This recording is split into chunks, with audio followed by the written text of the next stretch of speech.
Sir మీది రామానగర్ నిడమానూరు. ఏంటి sir ఎలా ఉందండి మరి అసలు కూటమి ప్రభుత్వం అధికారంలోకి వచ్చి దాదాపు 2 సంవత్సరాలు కావస్తా ఉన్న పరిస్థితి ఎలా ఉంది అసలు? బ్రహ్మాండంగా ఉంది. తిరుగులేని పార్టీ తెలుగుదేశం పార్టీ, కూటమి ప్రభుత్వం. అంటే ఒకవైపు ఏమో జగన్మోహన్ రెడ్డి గారు మాట్లాడుతున్నారు, ఇప్పటికే కూటమి ప్రభుత్వం మీద వ్యతిరేకత వచ్చేసింది, ఖచ్చితంగా ప్రజలు మళ్ళీ మనల్ని కోరుకున్నారని చెప్పేసి ఆయన మాట్లాడుతున్నారు. ఆయన అలాగే మాట్లాడతాడు, కానీ మాట్లాడిందే మాట్లాడతారు, అట్లాగే మాట్లాడతారు. వైసీపీ ప్రభుత్వం మీద ప్రజలంతా తిరుగుబాటు చేస్తున్నారు. వాళ్ళ ఆగడాలు ఇప్పుడేం సాగవు. నారా లోకేష్ గారు, చంద్రబాబు నాయుడు గారు, పవన్ కళ్యాణ్ గారు వచ్చారు, వీళ్ళు వచ్చారు. వాళ్ళ నాటకాలు ఇప్పుడే సాగవు. ఈ కూటమి ప్రభుత్వం అంతా బ్రహ్మాండంగా నడుస్తుంది. అంటే ఏం నచ్చిందండి మీకు కూటమి ప్రభుత్వం అధికారంలోకి వచ్చిన తర్వాత? అసలు మీకు బాగా నచ్చిన అంశం ఏంటి? రౌడీదం, గూండాయిదం, ఆడపిల్లల మీద అక్రమంగా లూటీ చేయటం, ఇలాంటి గూండా చర్యలు వైసీపీ ప్రభుత్వంలో ఉన్నది.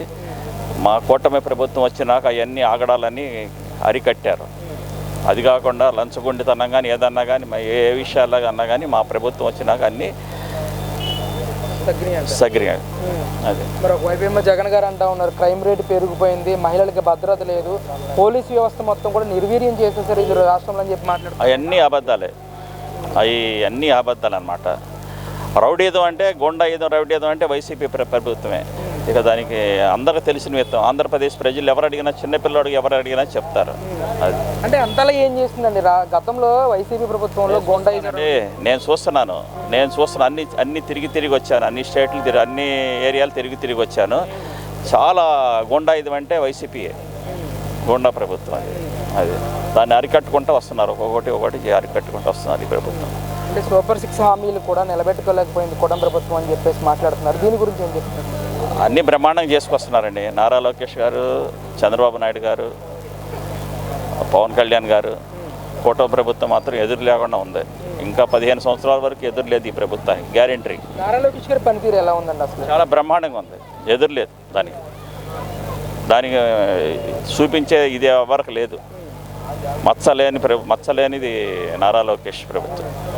మీ నియోజకవర్గం పరిస్థితి ఏంటండి? యార్లగడ్డ వెంకట్రావు గారిని గెలిపించారు మీ గన్నవరం నియోజకవర్గంలో, ఆయన పరిపాలన తీరు ఎలా ఉంది అసలు? బ్రహ్మాండంగా ఉందండి.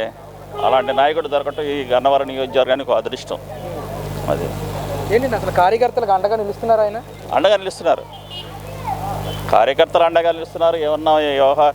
ఏమన్నా మంచి పనులు చేయాలన్నా ఆయన మంచిగా అన్నింటిలోనూ పాల్గొని మంచి పనులు చేపిస్తున్నారు. ఈ ప్రభుత్వం మనిషి, ఆ ప్రభుత్వం మనిషి, వైసీపీ ప్రభుత్వం మనిషి, తెలుగుదేశం ప్రభుత్వం మనిషి అనేది ఉండదు ఆయనకి. ప్రజల గురించి ఏదైనా కష్టపడతారు, ఆయన చేస్తారు. అది అంటే డ్రైనేజ్ వ్యవస్థ కానీ రోడ్ల వ్యవస్థ కానీ ఎలా ఉందండి అసలు? రోడ్లు ఇవన్నీ బ్రహ్మాండంగా ఉందండి, బ్రహ్మాండంగా ఉంది. మా నాయకుడు యార్లగడ్డ వెంకట్రావు గారు బ్రహ్మాండంగా చేపిస్తున్నాడు. మరి 2027 నుంచి జగన్మోహన్ రెడ్డి గారి పాదయాత్ర కూడా చేస్తానని చెప్పేసి ఇక్కడ ప్రకటించడం జరిగింది. ఏంటి అసలు ఈ పాదయాత్రకి ప్రజల సపోర్ట్ ఉంటుందంటారు? ఎవరు సపోర్ట్ చేస్తారండి పాదయాత్రకు? ఆయనకి సపోర్ట్ ఎవరు చేయరు. అది అన్ని అబద్ధాలు మాటలు. గ్యారెంటీ 100%. మళ్ళీ కూటమి గెలుస్తుంది అంటారా? కూటమి 100%. మళ్ళీ 15 years వరకు ఎదురేలేదు ఈ పార్టీకి. కాన్ఫిడెన్స్ ఏంటి అసలు? గ్యారెంటీ చెప్తాను అంతే. దానికి స్టాండర్డ్ ముద్రను పడిపోయినట్టు అది గ్యారెంటీ. దానికి ఎదురులేని ప్రభుత్వం అంటే తెలుగుదేశం ప్రభుత్వం, కూటమి ప్రభుత్వం అని గ్యారెంటీ చెప్తాను.